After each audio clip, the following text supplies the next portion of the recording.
Hello à tous, c'est Raph, nous sommes le 21 mai 2022. Bienvenue sur votre récapitulation et analyse du Nasdaq. Allez, on commence tout de suite. Donc, on a ouvert ici, hop, sur cette petite bougie-là. Rappelez-vous, on avait cette jolie zone ici qu'on avait mis en intermédiaire, hein.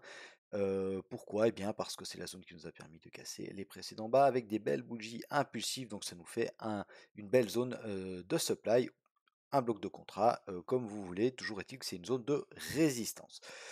Donc on a un joli pin bar ici dès l'ouverture et puis on part. Alors on part pas fortement à la baisse, hein, ça hésite pas. Bon, c'est la nuit aussi, hein, et la nuit de dimanche à lundi, donc il faut bien que le marché se mette un peu en place. Ensuite on tente d'aller casser cette zone et on la casse à peine et puis ben voilà, hein, la zone elle fait son job comme sur le Dow Jones, hein, pareil.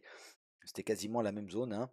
Euh, on a ici une bougie mère, d'accord, une bougie mère cassée par le bas. Je vais vite vous la dessiner, histoire que ce soit clair. Boum, boum, ok. Cassée par le bas en clôture, on vient même la retester quasiment au point près, hein. Et puis ensuite, boum, on va chercher quoi? Directement la zone du bas, donc la zone numéro 2. Alors, effacer ça, hop. Ensuite, ici, vous voyez que la zone numéro 2, elle réagit. On va voir, je vais vous la remontrer après, cette zone numéro 2, pour que ce soit bien clair dans votre esprit, hein. Alors, on réagit. Pourquoi est-ce qu'on réagit à l'entrée de la zone? On réagit tout simplement à l'entrée de la zone parce qu'ici, d'accord, on a une zone qui a été défendue. Ok, on voit très bien, hein, avec ce railroad track ici, cet englobant haussière là. On tente de repartir, là c'est le support 1 mensuel qui bloque. D'accord, mais on tente de repartir à la hausse sur cette zone ici. Pourquoi? Parce qu'on a tout simplement cassé ces plus hauts là. Même si on n'a pas cassé de beaucoup de points, hein, mais on a cassé ces plus hauts ici et surtout ces plus hauts là. D'accord? Donc il y a des gens qui ont cru ici à un possible double appui pour aller chercher pourquoi pas la zone 1, hein, ou en tout cas aller retitiller cette zone intermédiaire ici. Et bien voilà, et bien non, ça s'est pas produit, mais toujours est-il que même si vous rentrez là, vous pouvez éventuellement vous prendre un BE, ou alors si vous ne mettez pas BE, eh bien voilà, si vous avez votre stop juste sous les mèches là, évidemment que bah, vous prenez un petit stop, hein. Et puis sinon, si vous l'avez en dessous, eh bien là vous êtes en négatif, mais voilà. Mais de toute façon, toujours est-il que vous devez être, si vous avez tenté un achat, en tout petit levier parce que c'est du contre-tendance et la tendance, regardez, elle écrase tout sur son passage. D'accord? Elle est clairement baissière, on fait des plus hauts, plus bas, des plus bas, plus bas. Il y a, c'est hyper clair, d'accord? C'est hyper clair. On remonte avec peine, c'est toujours pareil, on remonte avec peine. Alors oui, des fois on a des petites accélérations, mais regardez, en trois bougies, boum boum boum, d'accord? Les efforts d'une quinzaine de bougies, elles sont anéantis en trois bougies. Et c'est partout pareil. Ici, c'est pareil, il y a une quinzaine, voire une vingtaine de bougies. Hop, deux bougies, trois bougies, et c'est fini, on n'en parle plus. Donc voilà, soyez attentifs à ça, hein, le prix vous montre, hein, vous montre clairement. Donc pour le moment, il s'agit de vendre et pas d'acheter, hein. Pourquoi est-ce qu'on fait, nous, des zones de support? Eh bien, pour deux choses. Soit pour nous permettre d'avoir des objectifs dans nos ventes, premièrement, et parce qu'au bout d'un moment, bah, ça va se retourner, hein, d'accord? Ça peut durer comme ça une année, 2 ans, 3 ans, j'en sais rien, ou peut-être que le mois prochain, ça va se retourner parce qu'on va avoir des bonnes nouvelles et puis que tout va repartir à la hausse, d'accord? Donc n'écoutez pas trop ce qui se dit à gauche et à droite, les gens qui prédisent, voilà, qui prédisent la remise à zéro et je sais pas quoi là. Les N'écoutez pas trop, hein. Regardez simplement ce que vous dit votre graphe. Pour le moment, votre graphe, il vous dit que c'est plus facile de vendre que d'acheter, donc on fait quoi? Eh bien, on vend plutôt que d'acheter, ou alors si on n'est pas capable de vendre, ce qui est possible, parce que c'est pas facile de vendre, hein, on est plus programmé entre guillemets pour acheter. Eh bien, si c'est pas possible de vendre, on fait rien. On fait rien et puis on attend d'avoir des beaux signaux acheteurs. Mais des beaux signaux acheteurs, quand on a eu une belle baisse comme ça vient, ça se prend pas sur du 15 minutes, hein. D'accord? Ça se prend pas sur du 15 minutes, ça se prend sur du journalier, du weekly, ou pourquoi pas du monthly. D'accord? Donc il faut attendre des beaux signaux. Voilà, donc tout ça pour vous dire quoi? Pour vous dire que on a fait une tentative ici de réintégrer, de repartir à la hausse. Ça a été avorté clairement vendredi, hein, comme sur les autres indices. Et puis on est venu en chercher, eh bien, le bas de la zone. Pourquoi on est venu chercher le bas de la zone? Eh ben, rappelez-vous, on avait tracé cette zone oui, en journalier. Et puis en journalier, qu'est-ce qu'on a sur le bas de notre zone? Vous voyez, on va faire comme ça. Et on va tracer le bas de la zone. Là, hop. Et on vient chercher quoi? Pile le bas de la zone, d'accord? C'est le bas de cette mèche ici. C'est le bas de cette mèche ici qui a réagi. Alors on a de la liquidité maintenant ici, tout va venir chercher, et etc. etc. Ok? Donc ça, on peut c'est on retourne sur du 4 heures. Alors, petite réaction haussière en fin de séance, ça ne veut pas dire grand-chose, ça veut même rien dire du tout.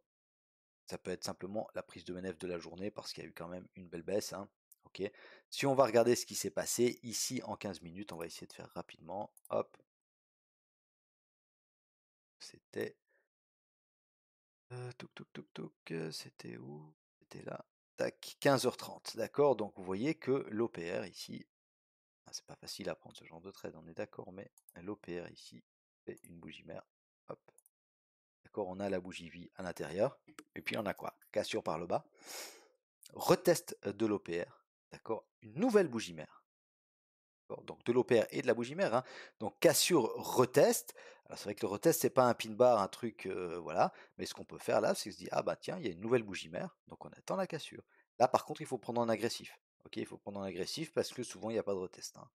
On a déjà le cours qui a démarré comme ça avec des belles bougies. Alors là, c'est à l'open, il faut se méfier. Mais d'accord, 15h30, 15h45, 16h, 16h, il y a les gros qui commencent à rentrer. Donc 16h, ensuite on fait une tentative de réintégrer l'OPR, ça passe pas. La bougie mère, elle bloque, et puis on part à la baisse, boum, on casse la bougie mère et on va chercher des niveaux plus bas, hein. Ok. Et ensuite, belle réaction haussière également pour terminer la séance en beauté, mais ça ressemble, je vous dis, hein, un peu plus à une prise de bénéfice que réellement à une volonté de remonter. Donc, un petit coup d'œil sur le weekly. D'accord, donc le weekly, on a cassé cette zone ici de polarité en clôture weekly. Ok, donc on conserve, par contre on la met en résistance, ça nous donnera des indications pour la suite. Est-ce qu'on va la réintégrer directement la semaine prochaine? C'est possible, ok, mais rien n'est moins sûr, hein, regardez. Tac, ça fait quand même une, 2, 3, 4, 5, 6, septième semaine de suite qu'on est baissier. Donc il y a une vraie volonté d'aller plus bas, hein. Pour le moment, le Nasdaq est apparemment trop cher. Donc on veut baisser ces prix-là. On va se mettre quand même une petite zone ici, là, sur les UT inférieures. Bon, donc la prochaine grosse zone en weekly, elle est là, hein. Elle est là, elle est autour des 10 500, 11 000. Allez, en journalier. Alors, en journalier, on avait déjà cette zone. Ok, donc on va supprimer deux zones, voilà. En journalier, d'accord, on a eu lundi, on a eu mardi, la seule bougie haussière de la semaine. Si vous avez regardé les vidéos sur le Dow Jones, vous avez vu que c'est exactement pareil sur le Dow Jones, hein. Et puis ensuite, voilà, petite tentative de rebond sur la fin de la semaine, mais on termine quand même au plus bas de l'année, hein. Clairement, hein, la clôture, elle est au plus bas de l'année pour le Nasdaq. Donc le journalier, ben, voilà, dans les récits, alors on n'est même pas en survente, hein, donc ça peut baisser encore et on peut venir chercher cette zone-là, pourquoi pas, on n'est plus très très loin, hein. En 4 heures, qu'est-ce qu'on fait avec nos zones, nous, en 4 heures? Alors, nous, en 4 heures, on va conserver exactement les mêmes zones. On va conserver exactement les mêmes zones. Si vous voulez être un peu plus sélectif, vous pouvez prendre votre petit 1 et puis le mettre sur votre zone là et en faire une zone rouge parce que c'est une zone qui est très intéressante. Personnellement, je vais laisser ça comme ça, d'accord? On est venu chercher les contrats vendeurs qu'il y avait là, on en a injecté une partie ici, le reste ici. Est-ce qu'il en reste ou pas? On verra quand on revient. Mais ça peut être une zone toujours intéressante. La zone 2 bien réagit, donc on la conserve. La zone 3, c'est la zone. C'était quoi comme zone? Ah, bah c'est la zone, la fameuse zone qu'on a définie en weekly, sauf erreur, non? C'était 10 500, 11 000, je crois que c'était ça, hein. On va aller jeter un petit coup d'œil. Ouais, c'est ça. C'est ça, c'est la zone des 10 500, 11 000, d'accord? Donc, jolie petite zone ici en dessous.